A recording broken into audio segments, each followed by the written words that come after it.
Hola preju o persona o personitas que están viendo este video. Mi nombre es América Moreno y el día de hoy te quiero compartir algo dentro de toda esta serie que hemos estado viendo. Bueno, yo no sé si has visto todos los videos, que creo que ahorita vamos por el sexto video. Pero si no, si este es tu segundo video, tu tercer video o si es el primero, pues bienvenido. Estás invitado a aprender un poco más sobre qué dice la palabra del Señor y qué Él te quiere enseñar hoy a tu vida. Bueno, quiero comenzar este video preguntándote a ti o a ustedes, no sé, de en qué o en quién crees tú. Y bueno, aquí pueden haber un montón de respuestas dependiendo de la persona que está atrás de este video o de las cosas que tú has decidido creer.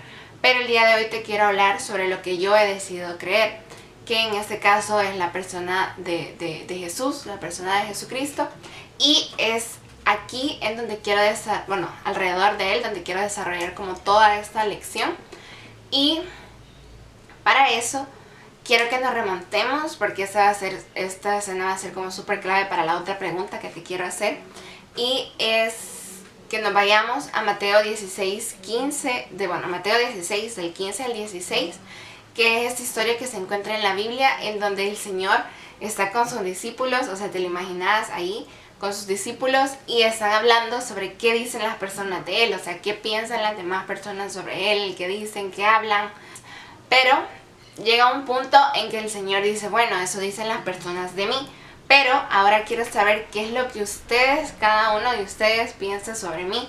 Y qué chido de que Él está interesado en cada corazón individualmente.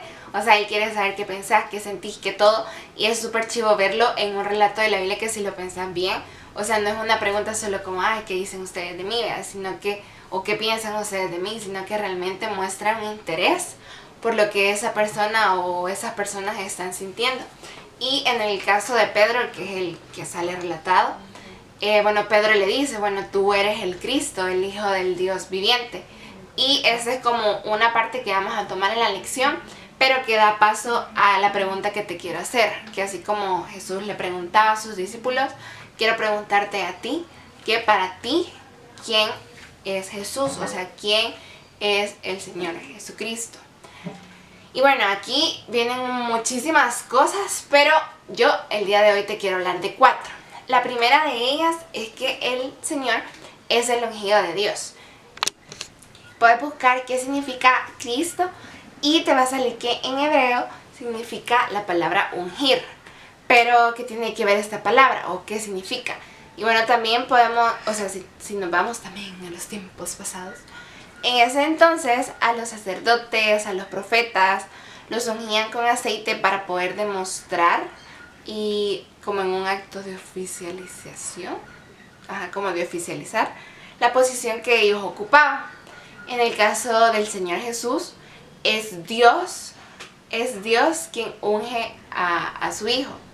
Y esto lo hace para que Él sea el representante de Él aquí en la tierra y sea la voz directa de Él. Y eso lo podemos encontrar en Juan 12:49, que tú lo puedes buscar a la hora que sea en tu Biblia, pero que yo te lo voy a leer ahorita súper rapidito para que no quede ahí al aire. Y dice, porque yo no he hablado por mi propia cuenta. El Padre que me envió, Él me dio mandamiento de lo que he de decir y de lo que he de hablar. Entonces aquí podemos ver que en sí el hecho de que Jesús sea el ungido de Dios quiere decir que Él era la voz acá en la tierra del Señor. Pero eso nos lleva a otra cosa, o sea, el Señor no solo era como el representante, así como que yo te digo a ti, ve y dile a Juanito que yo digo esto y que aquí y allá, sino que el Señor ocupaba una posición incluso muchísimo más importante para Dios y para el mundo, porque Él no solamente era el ungido de Dios, sino que era el Hijo de Dios. O sea, entonces esto implica que tiene una naturaleza divina. Porque al decir el hecho de que Jesús es el Hijo de Dios, podemos ver que nosotros, que los ángeles incluso, son hijos de Dios. Pero la diferencia aquí es que la implicación que esto tiene es que el hecho de que nosotros fuimos creados por Dios y por eso somos hijos de Dios. Pero cuando decimos que Jesús es el Hijo de Dios, hablamos de su naturaleza misma. O sea, Él era el Hijo de Dios. Y eso trajo un montón de cosas en su vida y por eso sufrió persecución. Y eso también lo puedes encontrar en Juan también, pero en el capítulo 10 del 31 al 36. Y bueno, otra característica que tiene Dios, o otra cosa de la que te quiero hablar, es que Dios no solamente es el ungido de Dios, como hablábamos, el Hijo de Dios, sino que también es Dios. O sea, Jesús es el Dios mismo. Y aquí, bueno, se hace como mucha referencia en diferentes pasajes de la Biblia que tú puedes encontrar. El que te quiero compartir yo el día de hoy es en Juan 1:1, que habla sobre el verbo. Dice que en el principio era el verbo, y el verbo era con Dios, y el verbo era Dios.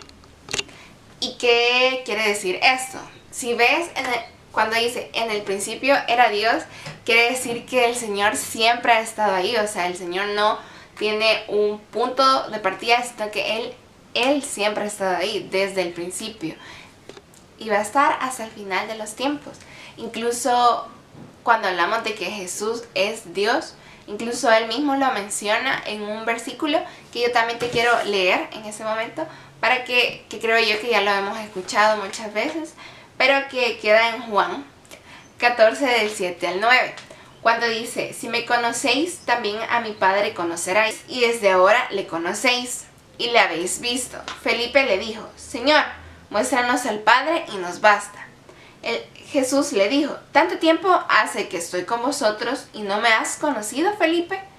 El que me ha visto a mí ha visto al Padre. ¿Cómo pues dices tú, muéstranos al Padre? Es justo ese versículo una afirmación de que el Señor mismo les está mostrando que Él también es el Padre.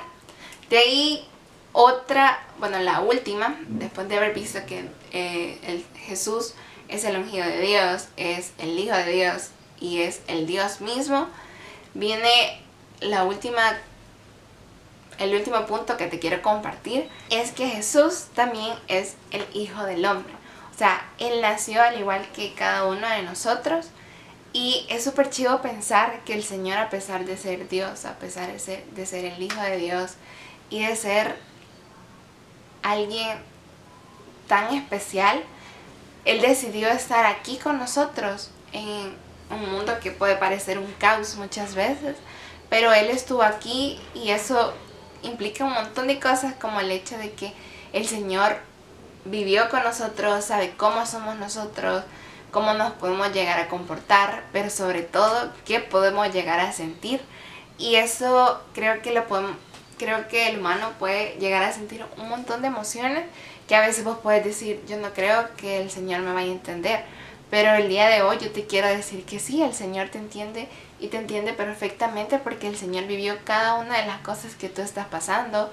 Si te sentiste triste y querés llorar, la Biblia dice que el Señor lloró. Él sufrió, sintió miedo, padeció de tentaciones también. No es algo que queda como de lado. No puedes decir como: pues el Señor no sufrió tentaciones, el Señor lo hizo.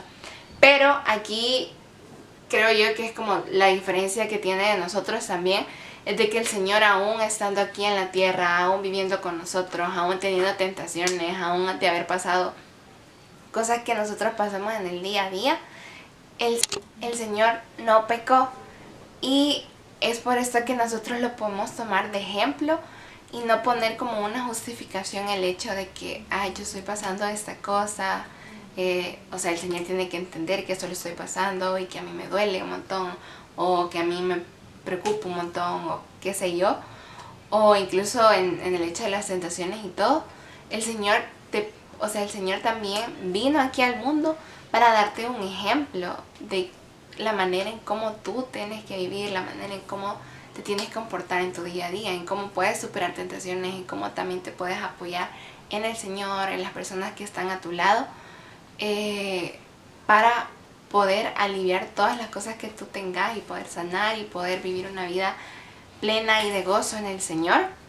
Pero también el hecho de que se hizo humano no solo fue como: ay, sí, quiero saber qué sienten los humanos, vea, experiencia, sino que el Señor se hizo humano para venir y sufrir y morir por nosotros. O sea, Él tenía que tener la naturaleza humana para no solamente sentir las emociones y los sentimientos que nosotros tenemos, sino que también un dolor físico que nosotros no experimentamos gracias a Él, y que eso que Él tuvo que pasar, que murió en la cruz y que al tercer día resucitó, lo hizo porque nos amaba un montón y necesitaba hacerlo, y Dios mismo lo mandó a Él para hacerlo porque te amo un montón. Y son todas esas cosas las que nos hacen conocer a Dios y saber que en Él podemos encontrar un refugio, un consuelo, alguien que siempre va a estar ahí para nosotros.